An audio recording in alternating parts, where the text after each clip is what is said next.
வணக்கம் ரிஷி டிவி நண்பர்களே, மீண்டும் ஒரு நிகழ்ச்சியில் உங்களை சந்திப்பதில் மிக்க மகிழ்ச்சி.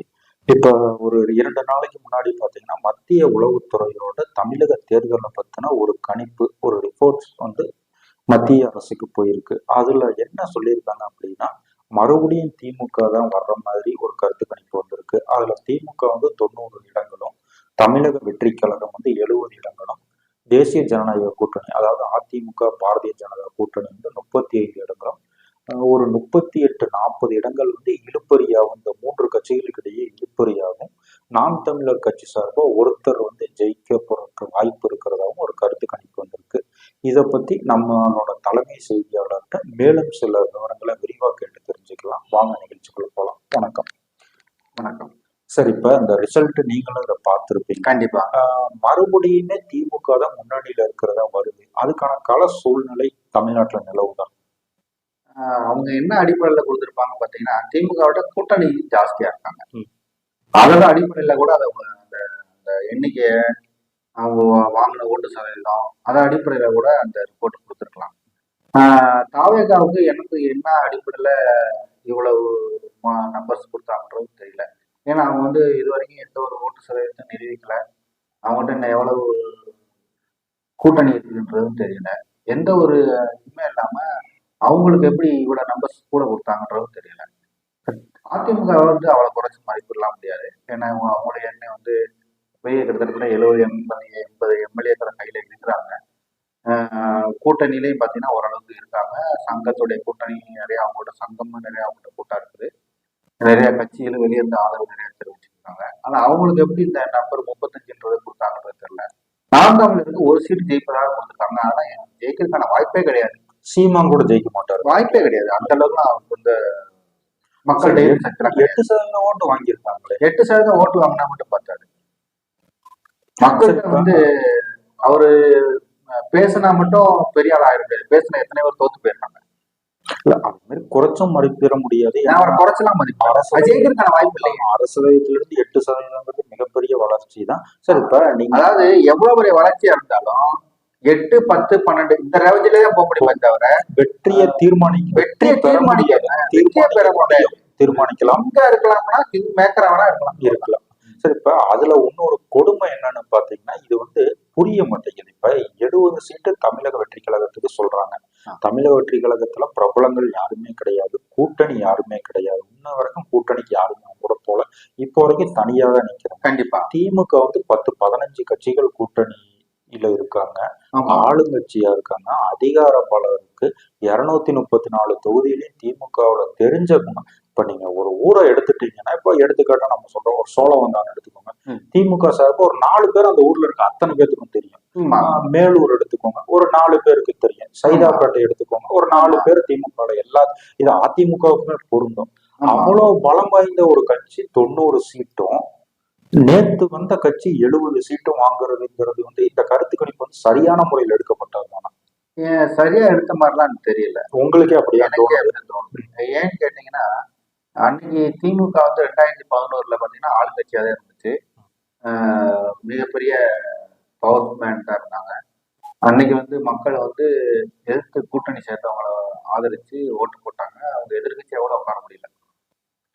ஆனா இன்னைக்கு அரசியல்ல வந்து அவங்க ஆளுங்கட்சியா இருக்காங்கன்ற ஒரே காரணத்துக்காக வந்து அவங்க நம்பர்ஸ் கூட கொடுத்தாங்கன்றலாம் ஜெயிப்பாங்கலாம் உறுதியாலாம் சொல்ல முடியாது சார். அது அன்னைக்கு நீங்க சொல்றது வாஸ்தவம். ஆனா அன்னைக்கு என்ன பிரச்சனைனா, எதிரில வந்து பலம் வாய்ந்த கூட்டணி இருந்துச்சு.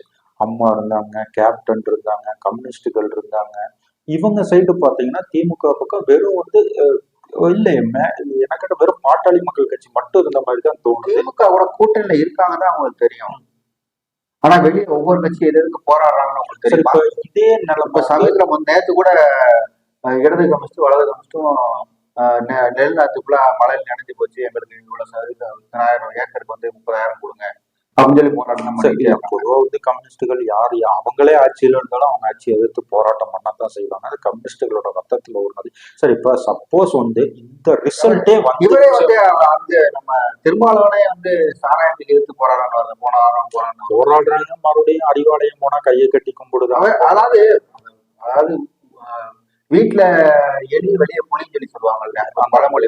அறிவாலயத்துல எலி, அறிவாலயத்துல எலி. ஒருவேளை உண்மையிலே இந்த ரிசல்ட் நடந்துருதுன்னு வச்சுக்கோங்களேன், எப்படி இந்த உலகத்துறை ரிசல்ட் கொடுக்குதுன்னா யார் ஆளுங்கட்சியா வர்றதுக்கான வாய்ப்புகள் இருக்கு? இந்த ரிசல்ட் அப்படியே வந்துச்சுன்னா யாரு ஆளுங்கட்சியா வர்றதுக்கான வாய்ப்புகள் இல்லை, தொங்கு சட்டசபை தான் வரும். அப்படின்னாலும் அதுல ஒருத்தர் செலக்ட் ஆகணும்ல. இப்ப ஏன் இப்ப அதிமுக வந்து தாவேக்காவுக்கு ஆதரவு கொடுத்து தாவேக்காவை முதலமைச்சர் ஆக்க மாட்டாங்களா? அப்படி பண்ண மாட்டாங்க. ஏன்னு கேட்டீங்கன்னா அவர் வந்து விஜய் வந்து தான் தான் முதலமைச்சர்ன்றது ஆணித்தனமா இருக்கு. சரி, அதைத்தான் இல்ல அதைத்தான் அவர் எப்படி முதலமைச்சரை விட்டு கொடுப்பாரு? அதிமுக விட்டு கொடுத்தா அதிமுக எப்படி விட்டு கொடுக்கும்? அது 50 வருஷத்துடைய கட்சி. சார், நீங்க அப்படி பார்த்தா சென்ட்ரல்ல பாத்தீங்கன்னா காங்கிரஸ் 150 சீட்டு ஒரு தடவை ஜெயிச்சிருந்தாங்க. ஆமா, தேவகவுடா வந்து வெறும் 20 சீட்டு தான் ஜெயிச்சிருந்தாரு. ஆனா தேவகவுடாவையும் குஜராலையும் இவங்க தானே காங்கிரஸ் தானே ஆதரவு கொடுத்தாங்க. ஏன் ஆதரவு கொடுத்தாங்கன்னா அன்னைக்கு வந்து பிஜேபி ஒண்ணு வந்துரும் உள்ள பிரதமர் ஆக்கி வச்சுட்டாங்கன்னா நம்ம சொல்ற இந்தியா வந்து நம்ம கட்டுப்பாட்டுல வந்துடும், பிஜேபி கட்டுப்பாட்டுல போகாதுன்றதுக்காக விட்டு கொடுத்து பின்னணியில இருந்து இயக்கலாம். பின்னணியில இருந்து நம்ம இயக்கலாம். இப்ப அதிமுக 35 சீட்டுன்னு சொல்றாங்க.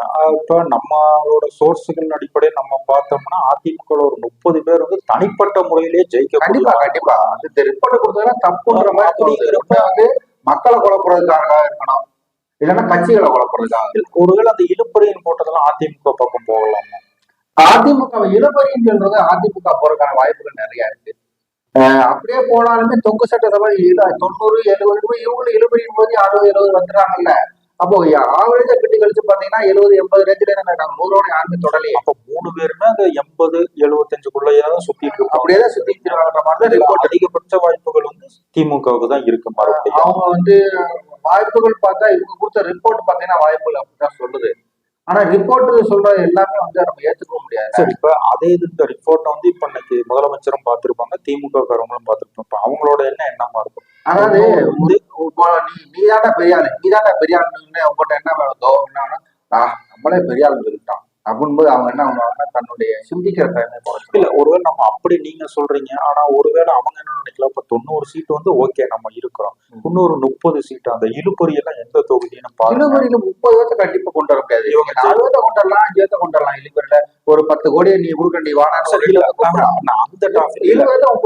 அந்த அதுக்குள்ள போகலாம். அந்த தொகுதியவே வென்றெடுக்கிறதுக்கான வேலைகளை இப்ப நீங்க எடுத்துக்காட்டா சொல்றோம். இப்ப நம்ம மதுரை மேற்கு இல்ல முதல் ஈஸியா இருந்துச்சு, வென்று எடுத்தாங்களா. எப்படி வென்றாங்கன்னா அதிமுக திமுக ஒரு 2 ஒரு பல வாய்ந்த கட்சி மட்டும் தான் இருந்துச்சு. ஒண்ணு வந்து எல்லா கட்சியும் உங்க கூட கூட்டணி சேர்ந்தாங்க, இல்ல உங்க கூட கூட்டணி சேர்ந்தாங்க. அந்த ஒரே காரணத்துக்காக 2 கூடயும் போட்டி இருந்துச்சு. 2 இவங்க ஜெயிப்பாங்கன்னு ஒரு டாபிக் ஓடி இருந்துச்சு, புரியுதுங்களா? இப்ப வந்து ஊட வந்து பாத்தீங்கன்னா சினிமா பிரபலத்துல வந்த விஜய்னு ஒருத்தர் வந்து மிகப்பெரிய சக்தியோட உள்ள வந்திருக்காரு. அவருக்கு சில ஓட்டு வங்கிகள்லாம் இருக்கு. எந்த கட்சியில இருக்கவங்களும் சரி, அந்த கட்சியில இருக்கவும் சரி, உங்ககிட்ட வளர்ந்த ஆளு இருக்காங்க. இப்ப இதுல வந்து காங்கிரஸ் வந்து இப்ப வெற்றி கழகத்து கூட தமிழக வெற்றி கழகத்தோட கூட்டணி போனா இந்த கணக்குகள் மாறுமா? வாய்ப்புகள் ரொம்ப கம்மி. போறதுக்கு வாய்ப்புகள், கணக்கு மாறுறதுக்கு வாய்ப்பு கம்மி. இல்ல, கூட்டணி போறதுக்கான வாய்ப்புகள் கம்மி. திமுக விட்டு கொடுக்காது இருப்பாங்கன்னு சொல்ல 2 சீட்டு கூட சேர்த்து கொடுக்குறோம் வாங்க இருந்துன்ற மாதிரி சொல்லுவாங்களே தவிர. ஏன்னு கேட்டீங்கன்னா திமுக வந்து அவங்களுக்கு வந்து ஒரே சாய்ஸ் வந்து மத்தியத்துல வந்து யாராவது சிலரோட அண்டி தான் அவங்க இருக்க முடியும். ஒண்ணு மேல மத்தியத்துல அண்டி இருக்கணும்னா ஒண்ணு காங்கிரஸ், ஒண்ணு பிஜேபி. இது 2 கட்சி தான் மிகப்பெரிய கட்சி.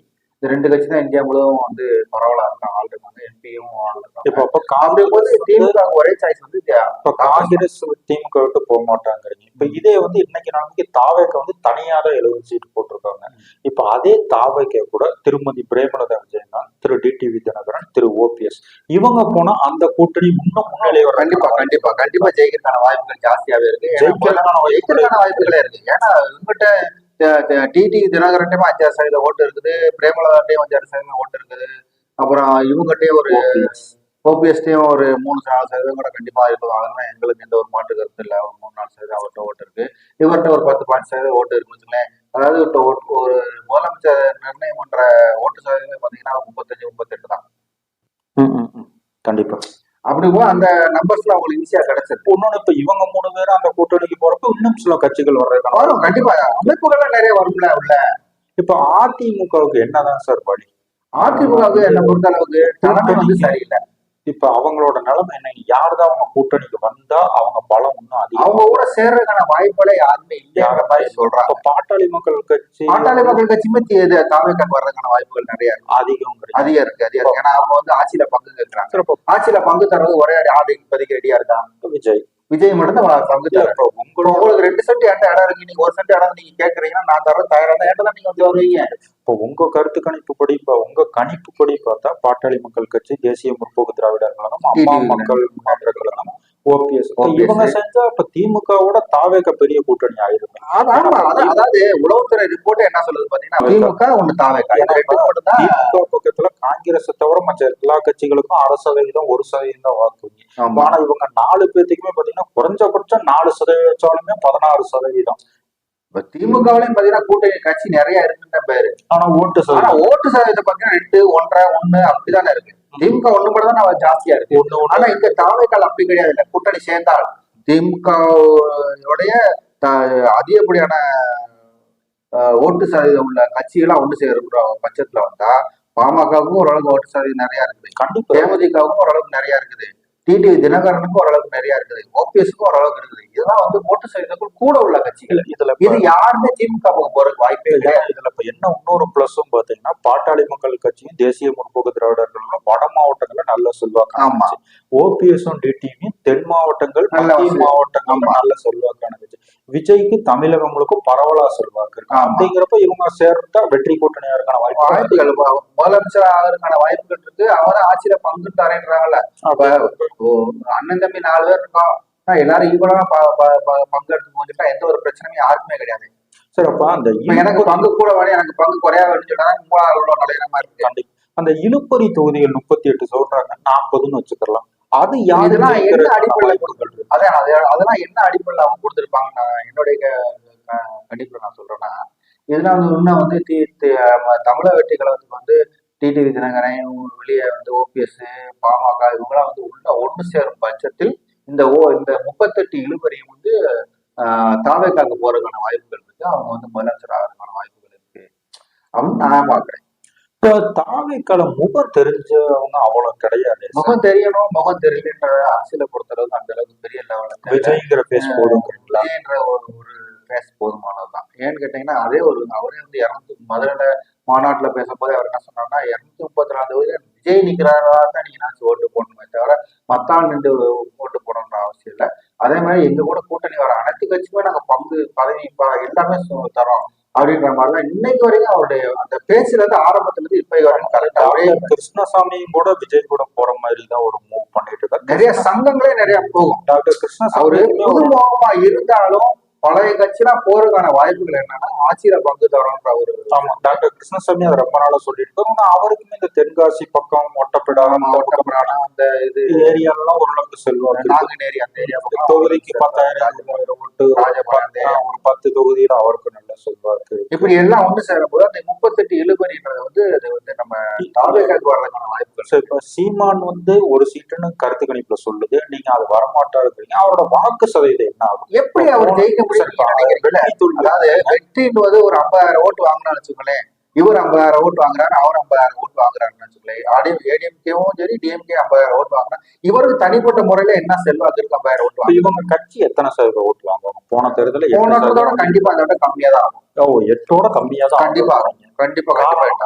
காரணம் என்ன பாத்தீங்கன்னா இவர் விஜயோடைய ஆதரவாளர் சீமான்ட்டே இருக்காங்க. அவருடைய தொண்டர்களுமே நிறைய வந்து விஜய்கிட்ட போறாங்க. அந்த ஒரு காரணம் தான் விஜய் வந்து அவர் விஜய் பிரிப்பாரு, பிரிக்கிறாருல்ல, எடுத்துட்டே போயிட்டாரு. இந்த மாதிரி சொல்றதுக்கு பிரச்சனமே இல்லை. போன தேர்தலோட நாம் தமிழரோட வாக்கு வித்தியாசம் குறையும், 5 கூட வரலாம், 5% வரலாம்.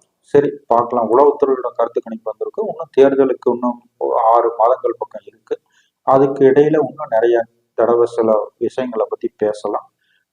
சார், அரங்கத்துக்கு வந்து உங்களோட கருத்துக்களை எங்களோட பகிர்ந்து கொண்டதுக்கு நன்றி. மீண்டும் மற்றும் ஒரு நிகழ்ச்சியில் உங்களை சந்திக்கிறோம். நன்றி.